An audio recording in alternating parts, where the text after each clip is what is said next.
Welcome to the Content Podcast, conversations with Silicon Valley's creatives. I'm Daniel Garcia, your host and the cultivator of Content Magazine, published by SV Creates. Hey Daniel, how are you? Good. How you doing, Brad?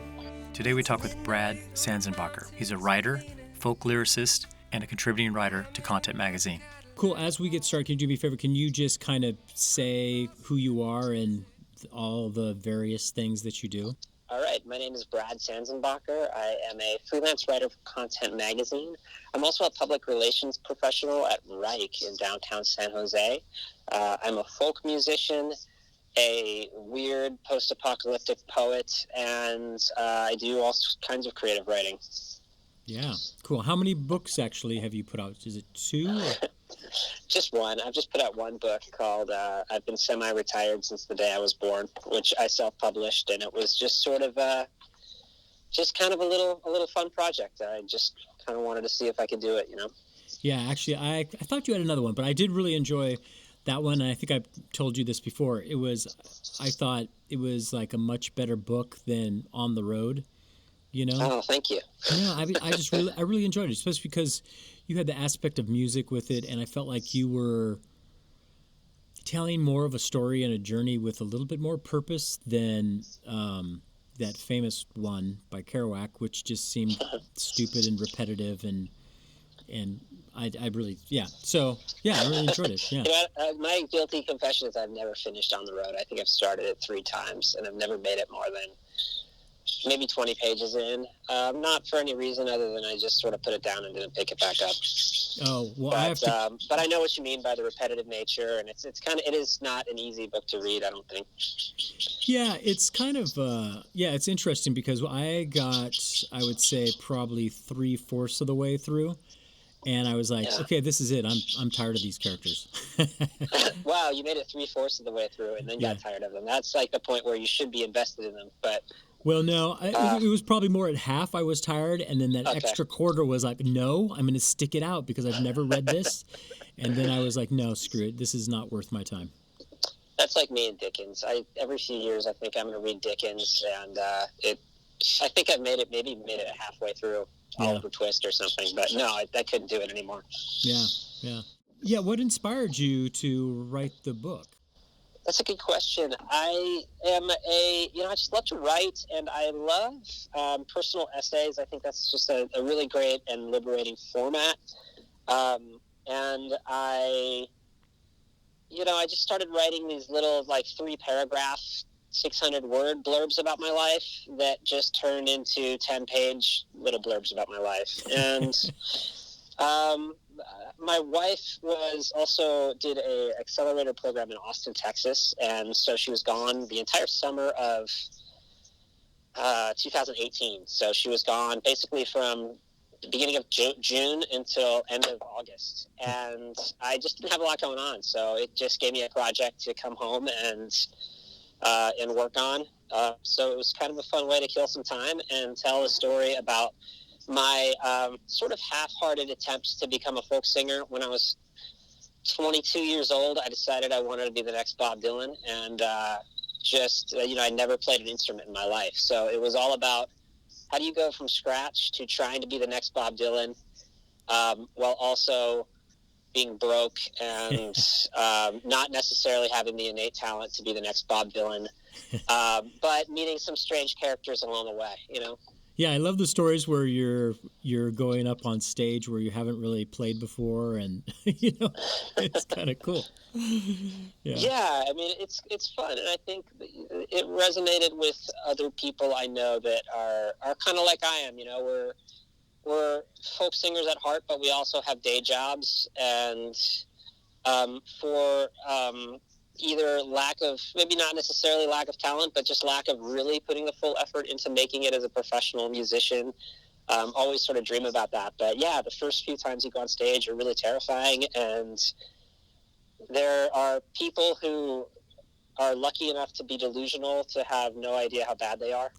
Which, if you're able to get that gene in you, then you're lucky because you'll keep getting up and doing it again and again. Yeah. But when I see videos of myself on stage back then, I'm just mortified. I'm like, how come no one told me how terrible I was? Because they should have. Well, now though, because right then. I saw you at Art Boutique at the book launch, and your set was great. And so, how long has it been, would you say, since you first picked up the guitar to like that set that you did? I think that was in 2018 when I did that. So yeah, I would have been playing guitar for like 11 years at that point, playing guitar and singing. Yeah. So yeah, by then, yeah, I mean, in that point, you're seeing a much more polished version of me than you would have seen back then. So bless the hearts of all those like little old ladies at open mics that would sit there in the coffee shop and listen and say, "Oh, I love your music. It's so great." Because they were being very much more generous than I realized they were being at the time. Yeah. Keep with it. Keep with it. That's what you always get. Keep with it, which is a polite way of saying you're going to get better, but you're not there yet. Yeah. So then, what would you say? So I mean. So you wrote your memoirs, wrote a book, you write songs, and then with work you do a lot of writing too, right? I imagine. Yeah. Yeah. Yeah, so I'm a public relations professional. I do quite a bit I write all day. It's just a matter of what I'm writing. I write for a lot of technology publications. Things I've written have been in Forbes. Things I've written have been in Entrepreneur. Really all over the place. We get a lot of requests to some articles from publications all over the world. So I get to develop that content, which is it's all writing, and I love it. It's just a different muscle. It's more, how do I not be my weird self as Brad the creative writer and be more of a polished kind of Brad the corporate writer? Yeah. Now, what was it? How did you get into that? And was writing kind of something that was always there for you, or is that kind of evolved? Yeah, I mean, I think I was really interested in writing from a young age, although I don't think I really realized that until recently. But I mean, like a lot of people that are writers, I was like the editor of my high school newspaper for a while. I just remember doing a lot of school assignments that, they'd say write one page and write a 1, 2, or 3 page short story, and Brad writes a 20-page short story. It's just I was the kind of person that didn't want to stop. So it was always a cool way to express myself. And I was never very athletic, but it wasn't like I was getting validation on the sports field or anywhere else. So it was always cool when teachers would, call my mom and say, like, Brad wrote this thing in class. It was just incredible today. That was kind of how I got validation as a kid. Yeah. He broke his arm on the football field, but he wrote a... Yeah, he's flattened right now. Yeah. Well, I have to say, it's... I admire writers, but it's so far from my, ability. Yeah, that's interesting, because I think you run a newspaper, a magazine, Yeah, but it's all started because of doing photography, Yeah. So I'm always fascinated with people who want to write or even to edit or to proofread. I'm always shocked, when people say like, "Oh, can I help edit?" I'm like, "Are you crazy?" Yes, you can, but are you a crazy person? Yeah, I wouldn't be a good editor. My wife harasses me about my book because I self-published it, and I didn't have I kind of had a little bit of help editing a few parts, but you can tell, like, the closer I got to the deadline when I wanted to finish it, the sloppier it gets, There are definitely some typos. It's freeform. And some contextual errors, so it's kind of funny. Yeah. Oh, I thought you did that purposely as like a transition of the character. Yeah, we can say that. That sounds good to me. Yeah. So then, what's the different kind of muscle you have to flex then, and when you approach kind of like doing an interview of like a person for content versus a tech thing? What's kind of like the different things that you do to approach those? Well, I think curiosity is a really important part of all writing. When I interview somebody for content, I'm really curious about things they say, and I'm not afraid to follow up. If someone says something interesting, you have to ask the follow-up questions like, if someone makes a makes a joke about how, like I wouldn't want to do that. You're like, oh, why wouldn't you? What happens if you do that? You just have to kind of look for little nuances in people where they might be concealing something, and not be afraid to dig in a little bit. Yeah. And in kind of writing in my day job, like corporate writing, it's sort of similar in that you have to find a story that other people might have missed. It's you have to, if I were to take the most obvious way that I could pitch our product at WRIKE, which is a collaboration software, would be like, hey, write about how we're a great collaboration software. Of course, no journalist is going to do that. That's not their job. It's not to market you. It's to tell a story. So you have to find some interesting way to turn that into something new. Here's a customer that's using our product in an interesting way, or here's a problem in the world that people are solving using our software. So it's just a matter of how you can find a story that again, is easy to overlook. Yeah. Having this kind of real artistic side as far as like creative writing, poetry, and music, and then working kind of like in a tech industry in Silicon Valley, how do you balance, and what's kind of like the balance of that time-wise, the balance of that emotionally and spiritually?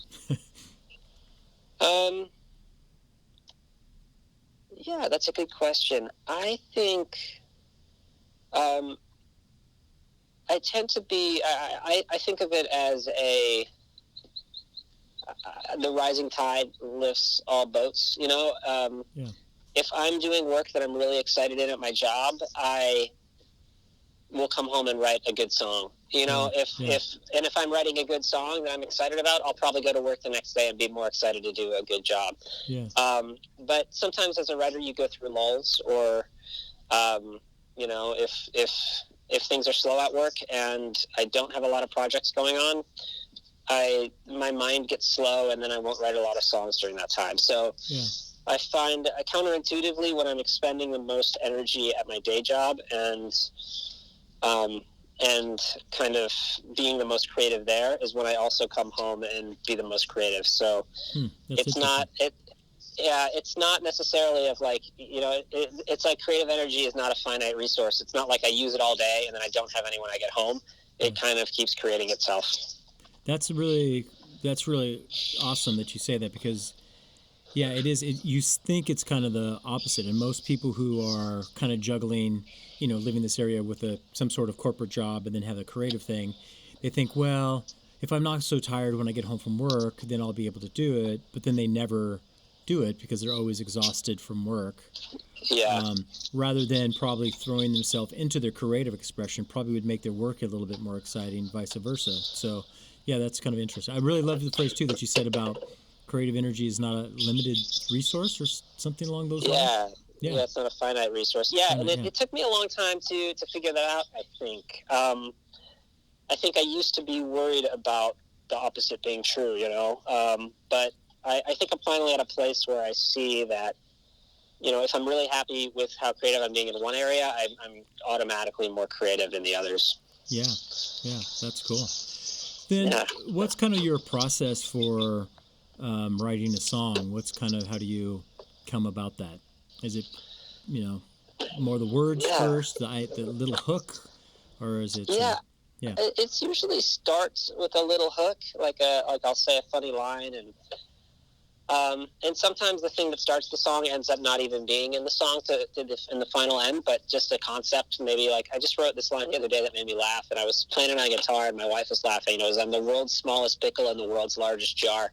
And I don't know why, but I just started strumming that and singing, and all these other lines kind of that built off that, about the world's smallest pickle in the world's largest jar, floating at the end of the bar.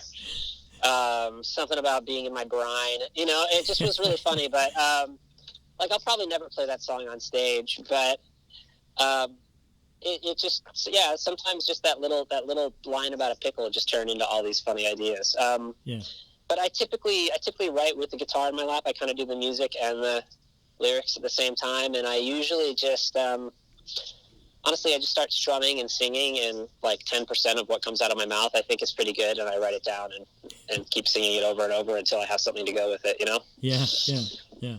So a lot of it is kind of luck, I guess. Just luck and repetition. Yeah, or the discipline to do it, right? I guess.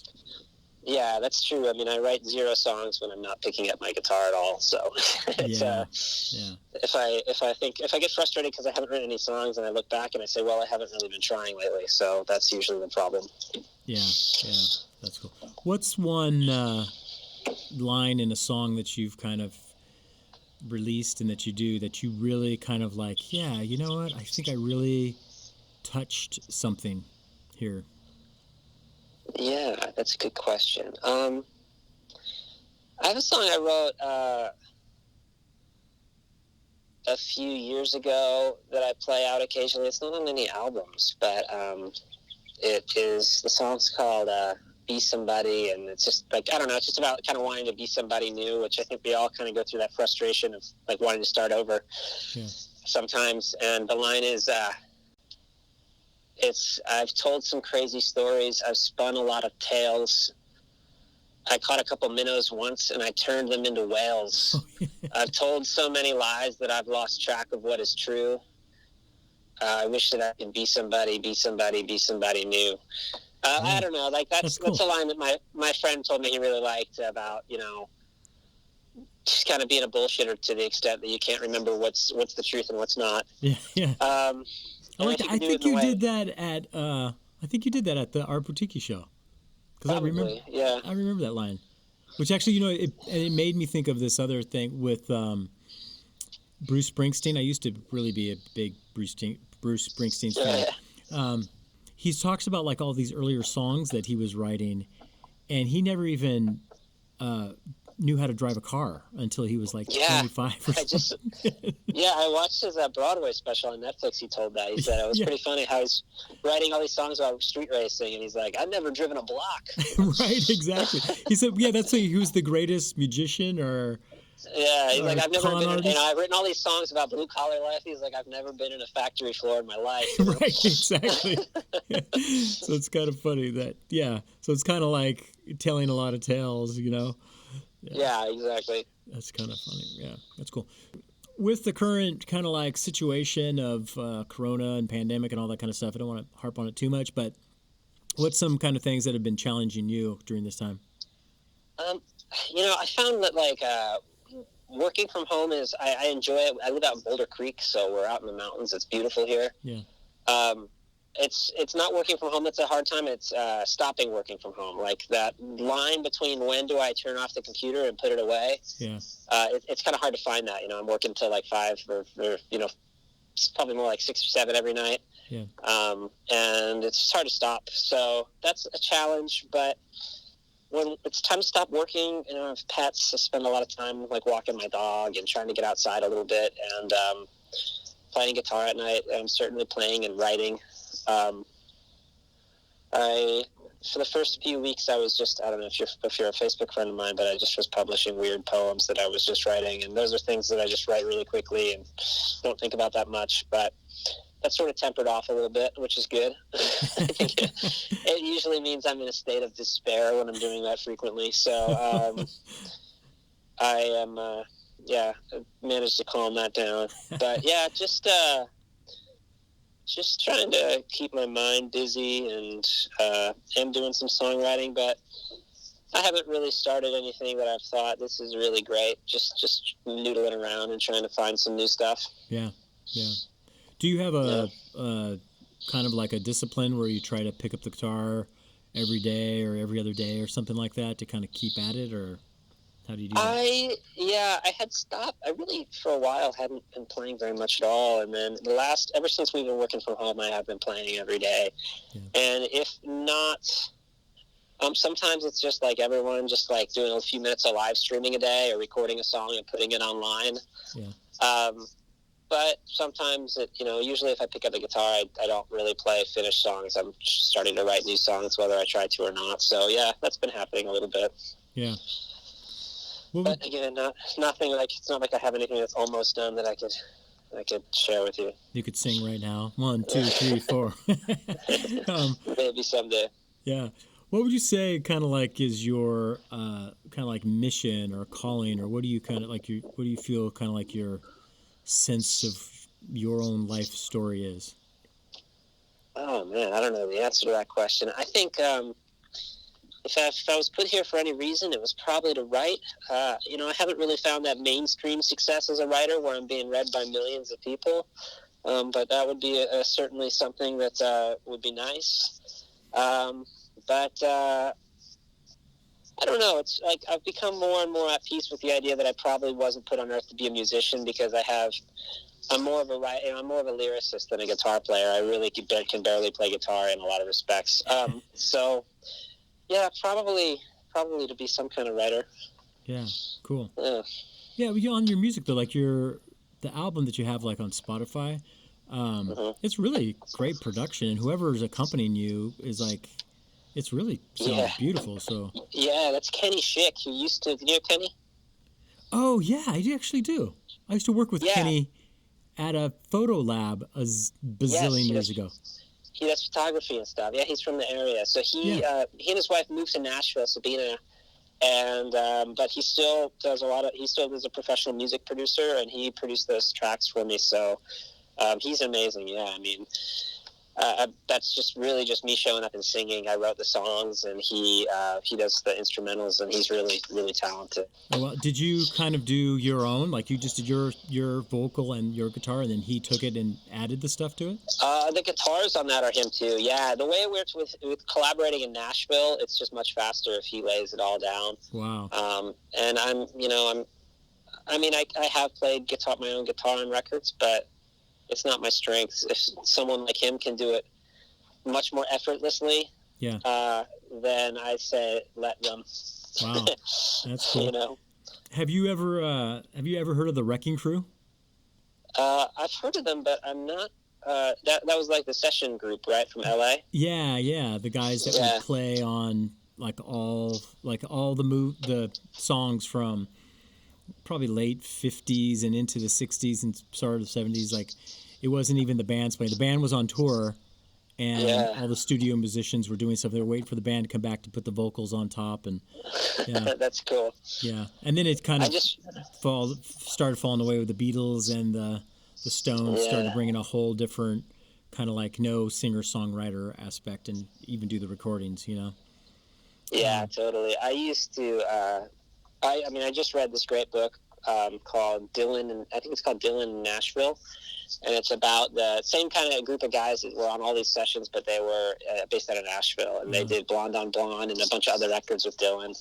But then, after they recorded with Dylan, everyone wanted them, so they did Simon and Garfunkel. They did, so many of the hits from the late 60s and 70s were the same group of guys. Pretty impressive. Yeah. It's a really great book. It's cool, except for then at the same time, it kind of spoils the little bit of magic for me, Brad. I kind of thought I thought you were sitting there in your Boulder Creek. I had this vision of when I listened to the songs of you sitting in your living room in Boulder Creek with like this 8-track, and your buddies sitting around with some beers opened up. And you guys are playing. I wish. I envy people with that talent, to where like I've seen those videos of the Rolling Stones in the studio making songs up. On the fly. It takes a lot of money to do that. It takes a lot of talent to do that.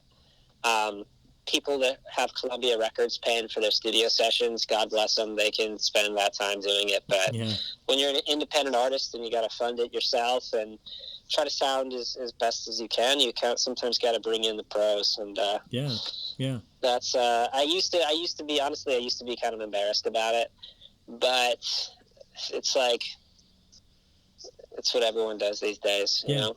So then, I'm kind of curious about the process. Then do you basically sing it and play it and then send it over and say, hey, this is what I'm thinking, this is what it sounds like, this is the shape of it, and then I'm just kind of curious how it all works. Or do they send you do they send you back a pre-mix and then you sing over it, or you fly out to Nashville? Yeah, you basically nailed it down the first time. So, I recorded with Kenny. I did this. I've even done this on my phone, where I'll just record like what you call a scratch track. Yeah. which is you say like, hey, this is what the song sounds like. And then I'll send him like some links to other songs that I like, songs that have instrumental arrangements that I think really jibe with the feel of the song. Yeah. And then I'll send it to Kenny, and he builds out the structure. He lays down the drums. He puts the bass and some of the guitars in, and he'll usually send me like a really early stage rough mix that still has my rough vocals in there, and he'll say like, what do you like about it? What do you want to change? So I'll send him some things that I want to change. Yeah.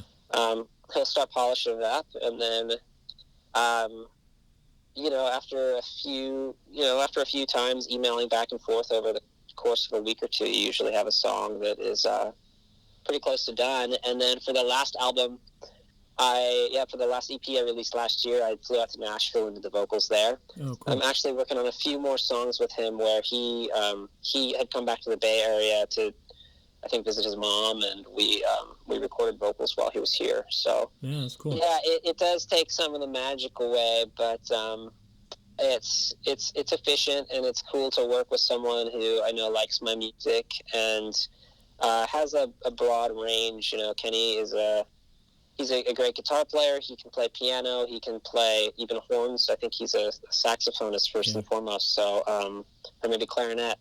Yeah. So he really can do anything. He's really a whiz. If any independent artists are listening, I recommend him really highly. Yeah, he used to be in like 3 different bands, like such diverse styles and stuff like that. Yeah, it was kind of. Oh yeah, he is. He grew up in. I think he's in his 50s, and he probably has been in bands in the Bay Area since he was like 13 years old. So every so often he'll post on Facebook like a photo of this band, and you can't believe how young he looks. And it's like, it looks like the Ramones in 1978 or whatever, but it's pretty funny. Yeah. Does he still have the super long hair? Yeah, he does. Oh, okay. That'll probably never go away. Yeah. I used to have long hair too, though, but look at me. So. Yeah. So, hey, what's something that you're kind of like looking forward to in the future coming up? Yeah, I'm looking forward to releasing these singles that Kenny's making for me. That'll be fun. Yeah. I'm just looking forward to being able to leave the house without sanitizing myself at this point, but who knows when that'll be. Yeah. And I don't know. I'm looking forward to just more opportunities to write and kind of explore some new forms. Yeah. That's cool. When's your singles or those new songs coming out? I don't have released it yet, but they're pretty far along. I've actually just been emailing with Kenny for the last few days, so it could be within a month or two. Okay. And where can people find you, follow you, and experience your music? Yeah, they can find me on all the streaming services. It's Brad Sanzenbacher. You can just get that spelling from Daniel. Yeah. I'm on Spotify, Amazon, Bandcamp, YouTube. Yeah, all those places. You can make me a Facebook friend if you want. Follow me on Instagram. Yeah. Cool. Awesome. I'm easy to find. Yeah. That's cool. Want to be found.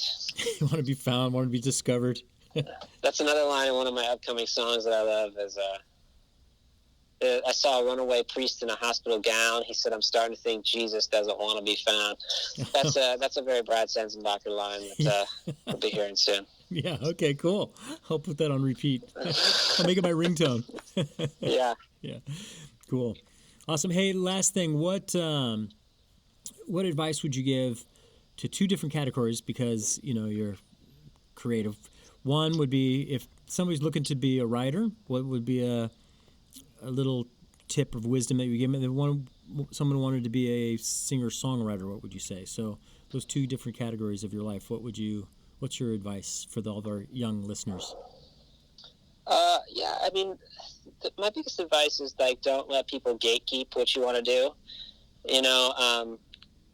If you want to be a writer, don't think, well, I can't get published in this publication, so I shouldn't write. Put it on Facebook, put it anywhere. And you're going to keep getting better and better. So just do it, and don't let people tell you can't do it.